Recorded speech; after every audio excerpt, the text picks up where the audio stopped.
I did this video not too long ago, but I don't really like how I categorized it and went about that video, and it's now post-trade deadline, which obviously has changed a lot of things, so I'm counting this as the official future rankings for 2022. Future is a little bit difficult to define in this circumstance, but I'm just kind of looking at what's the future outlook of the team. Are they going to be able to continue to improve and get better and still be good within the next couple of seasons? And with that in mind, I have in the very bottom tier, the LA Clippers. The reason that they're here, I feel like, is relatively obvious. They owe future picks. You don't know what you're going to be getting out of Kawhi and Paul George moving forward in terms of health, and there's no real keystone piece on this roster that you're looking at being good over the next couple of seasons, nor do they really have assets. Like Norman Powell could be good, Robert Covington if they bring him back, Terrence Mann is interesting, but there's not anyone you're looking at outside of Kawhi and Paul George who have had injury issues and in Kawhi's case are getting older that you're pointing at and saying they're going to be very good. So if you're looking at like a 5-year window here, the Clippers are probably not going to be great in terms of their future over the next couple of years. Also in this D tier, the only two teams that I have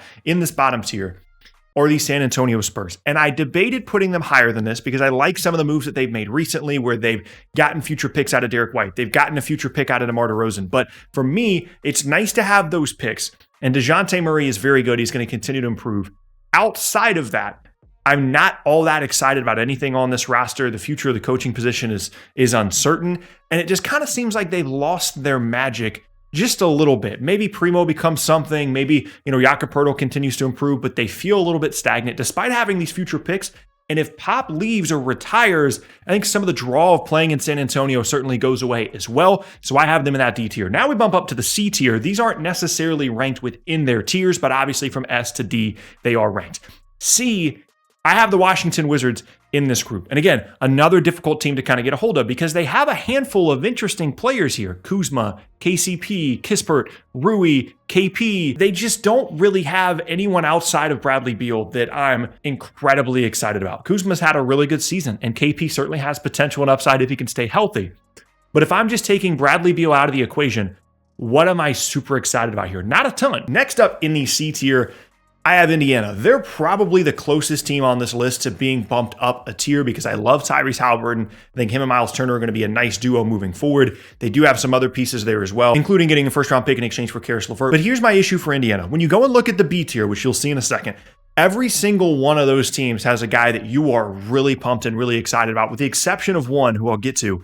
And I just don't feel that way about anybody necessarily for Indiana. I think Tyrese Haliburton has the potential to be an all-star caliber player, but I don't think it's a guarantee necessarily. And they just feel a little bit stagnant. Maybe once they start to break some more things down, get some more pieces, or maybe they get really lucky in the lottery this year. But right now, they're not quite in that B tier for me. Utah is next up. They're going to be very good and a postseason contender for the next couple of seasons. But in the long term, I worry about the Rudy Gobert contract. I worry about Donovan Mitchell's happiness in Utah. And all the other players around those two guys are aging and they're getting worse. And so every single year that passes by without them capitalizing on the significant talent that they do have makes me more and more nervous. They don't really have a ton of future assets, and their salary cap situation is going to be a real issue over the next couple of seasons. Next up, I have the LA Lakers, who I considered putting in the bottom tier here. You have LeBron, you have Anthony Davis. You don't know what's going to be happening with LeBron over the next couple of seasons. Anthony Davis has not been anything close to durable over the last couple of seasons, and similar to the Clippers, they don't have any of their future picks. But I give the slight edge to the Lakers simply because they are the Lakers, and if it comes down to them getting free agency, possibilities here, I would rank them certainly ahead of the Clippers in that race, so they go to the C tier. Also in the C tier, I have Portland, a team that I wish I could put higher, but again, it's similar to Washington, where I'm very unsure about what's happening there with the roster. Dame is going to stay. Seems like that's pretty much locked in. I don't really know much about anything else. Anthony Simons is really fun. They got to pay to keep him. And so at that point, maybe he isn't as good next year after, coming off a contract year, or maybe he's not worth the contract you sign him to. They've got some assets out of the CJ McCollum trade. Maybe that can turn that into something. They've got cap space. But right now, I don't love the future of Portland. Also, the Sacramento Kings find themselves on this list. It's kind of shocking that they find themselves here, given the fact that they've drafted so highly over the last couple of seasons. Sabonis and Fox should be fine. Davion Mitchell has come on a little bit here in the back half of his rookie season. Outside of that, I'm not incredibly excited about anything there either. And you have to account for the fact that they've proven time and time again that they're not going to be the most competent organization in the league. And so I think you have to take some points off there. Also in the C tier, as much as it pains me to say, I have the Brooklyn Nets. Obviously, they owe a lot of their future picks or all their future picks to Houston. They get 2 picks back from Philadelphia. They have Ben Simmons. And honestly, if they didn't make the Simmons trade, they would probably be in the D tier. But assuming that he's healthy moving forward and he can play over the next couple of seasons, he's significantly younger than KD and Kyrie as they either leave at some point or continue to kind of go downhill a little bit here. They shouldn't be completely awful in 4 to 5 seasons, but I'm also not necessarily going to be like counting on a ton of Ben Simmons stuff over the next couple of seasons, but I couldn't quite put them in that bottom tier. Next up in the B tier, and this is what I'm talking about, where everybody from this point on has a player that I'm excited about, that I feel like they have a lot of potential, or they've got enough assets kind of on the edges that makes me think that they're going to be able to do something with their group. In this B tier, I have the Philadelphia 76ers up first. You could argue to put them lower because Harden is getting older, because Embiid could have some durability issues as he gets older. But I really like Tyrese Maxey. Daryl Morey's going to be able to wheel and deal and find some kind of solution here to make sure that they're not just getting completely awful as Embiid and Harden age. I put them in the B tier. Also in the B tier, I put Detroit, who I considered putting higher because I think Cade has been really, really good as a rookie, a bit underrated as a rookie. They're going to have a high pick in this draft as well. And we can be looking at next season them having, Jabari Smith or Chet Holmgren or Paolo Banchero, all of which I think would fit pretty well within their roster. And to have someone like Cade that not only is good, but can fit well with other players, is going to continue to raise the floor and the ceiling of your group, that's really fun. I just wish there was someone else on this roster that I was really excited about. In post-draft, maybe that'll be the case, but if they get bad lottery luck, that might not end up happening for them. I have them in the B tier. Also in the B tier is the New York Knicks. They are kind of just being, raised up by what I've seen out of RJ Barrett, especially in the second half of this season. Even if you want to show me some of the numbers that say that he hasn't been all that great, I was kind of out on RJ. I kind of gave up on him as like this all-star caliber player, but he carries himself like one. He continues to improve year after year. And as much as we like to make fun of the Knicks about not really being that much of a free agency destination, there is still that piece of it. They can move Randall, they can move Fournier, they can make some things happen. They're not any higher than B, but I don't think they can really be lower than B. Also in the B tier is the Charlotte Hornets. And again, going off of this theme of everybody from this point above has a guy that I'm really excited about. I really like LaMelo. I think LaMelo is going to be a guy that, assuming he stays, people are going to want to play with. I think he continues to raise the ceiling of that team. And really, it just comes down to them finding a running mate for him. They have a lot of good players, Gordon Hayward, Miles Bridges. I even like some of what I see out of PJ Washington at times. It's an incomplete group, but I can't put them lower than B because of LaMelo. Also in the B tier, I have Miami. Honestly, if you want to make an argument for someone to be in the A tier, it's probably them, because even though Jimmy's contract is going to be an issue moving forward, Kyle Lowry signed long-term, those guys are going to continue to get older. Tyler Hero and Bam Adebayo as 2 cornerstone pieces moving forward, either as trade pieces in Hero's case or as a focal point of your team moving forward in Bam's case, is very, very good considering their age. You could certainly argue for them to be in the A tier. Chicago is also in the B tier. Assuming Levine re-signs this offseason, which isn't really talked about, but it's kind of up in the air simply because he hasn't signed the contract yet. But him, Caruso, Lonzo, Patrick Williams, again, a team you could maybe argue to be in the A category.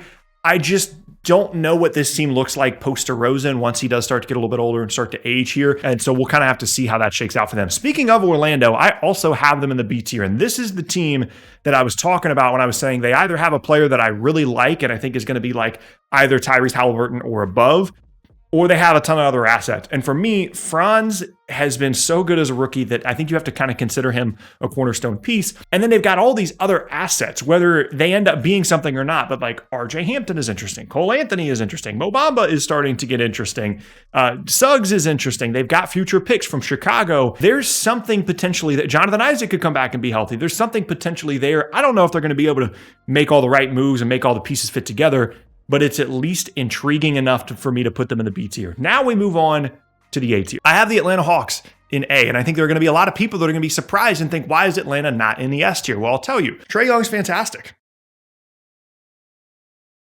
That's the extent of what I'm really, really enjoying about the Atlanta Hawks at the moment. DeAndre Hunter can never stay on the floor. John Collins, I don't know what his situation is, if he does or doesn't want to be there. Clint Capella has not been good this year. They traded away Cam Reddish. Kevin Huerter's fine. We quickly went from like, oh, they're in the Eastern Conference Finals to what is the real long-term outlook of this group around Trae Young? I really don't feel like they've answered a lot of those questions, which puts them in the A tier, which is still very good, by the way, but I was not ready to put them in the top tier in terms of their future.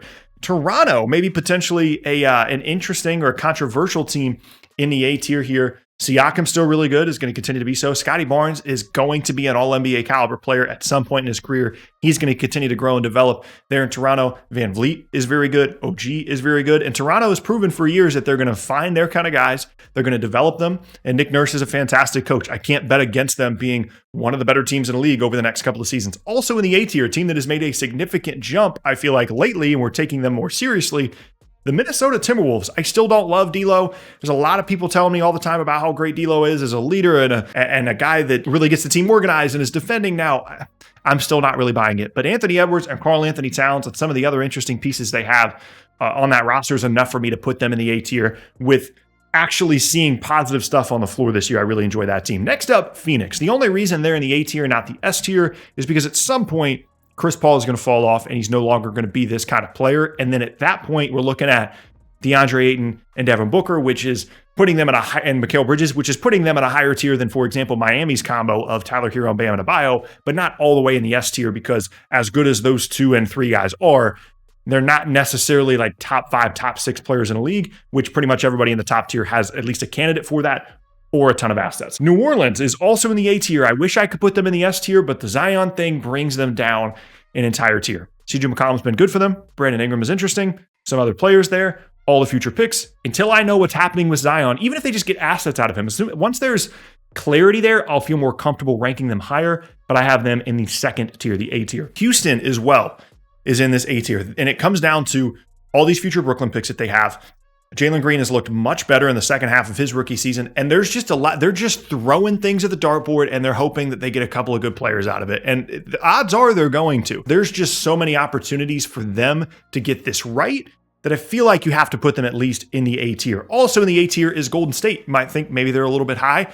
I think Steph's going to age really well, assuming that he can stay healthy. Clay should continue to find his rhythm as well going into next season. And I really like Kuminga. Wiseman could still be something. I don't think they've completely written him off. And then Moody is there as well. I'm not going to bet against this nucleus that they put together here in terms of them finding a way to kind of bridge the gap into a new era. Also in the A tier, I have Boston. And I seriously considered putting them in the top tier because of how they've played in the second half of the season. They have been arguably the best team in the league over the last couple of months. And the only reason I didn't put them in the S tier is because I didn't want to react to that too much. I didn't want to overreact to that. Obviously, Jalen and Jason are fantastic. They added Derek White. Marcus Smart is still there. Robert Williams has been really good. I'm not quite there, but they're very close. I don't like the fact they gave up the picks and stuff in the Derek White trade, but in terms of actual players, I mean, they're obviously in a fantastic spot with their wings. And now we move on to the S tier. The top futures in the league. I think all these teams are really close. I begin with Memphis. I don't think you can put them anywhere other than S. They're probably, them and Atlanta, I'm kind of rolling around doing an entire video on them in terms of how the rebuild is going, with Atlanta going one way and Memphis going the other. They're on pace to be the youngest 55-win team in league history. Ja's a legitimate MVP candidate. They've got all these other pieces that they can move or can continue to grow. I still like Jaren Jackson. They could end up with the Lakers pick in this draft. They could end up with nearly a top 10 pick in this draft. They have to be in the top tier. Also, Cleveland. Darius Garland, Evan Mobley, full stop over the next couple of seasons. Those are, Garland made an all-star team and Mobley's going to get there. Jared Allen made an all-star team. They are going to continue to grow. That team is so young and really still trying to figure out what it is. I don't think they can be lower than S. I had them in Memphis, I believe, ranked near the top in that previous video. Milwaukee, just because of Giannis. I know that Drew is going to age and have some durability issues. Same thing with Chris Middleton, although I think Middleton's going to age pretty well. But it's still Giannis. I mean, you're going to have an MVP caliber player on your team over the next couple of seasons. He's signed long term. I don't think it could be anything other than an S tier for them simply because of that. Ditto for the next two teams I'm going to talk about here, Dallas and Denver. At least for the next couple of seasons, Luka is going to be there. I don't think you can put them lower than S. Denver, same thing with Jokic. He's going to sign a supermax. They've got Jamal Murray. They've got Michael Porter Jr. for whatever that's worth. I don't think you can put them lower than S. And then lastly, the one team in the S tier that does not have a future MVP candidate guy or multiple All-Stars on their roster right now is the Oklahoma City Thunder. But you have SGA, you have Giddey, you have some other guys you're continuing to try and grow and develop, and then all the picks. And assuming Sam Presti stays, which I think is a little bit in question at the moment, it's kind of like Houston, but with better actual players right now, not just draft picks, where it's like there's almost no way they are just bad and they completely screw this up. They're eventually going to have to use these picks for something, but they have to be in the S tier. And yeah, that was all 30 teams. My name is Tucker. Hope you enjoyed it. If you did, leave a like rating, and I will see you all next time.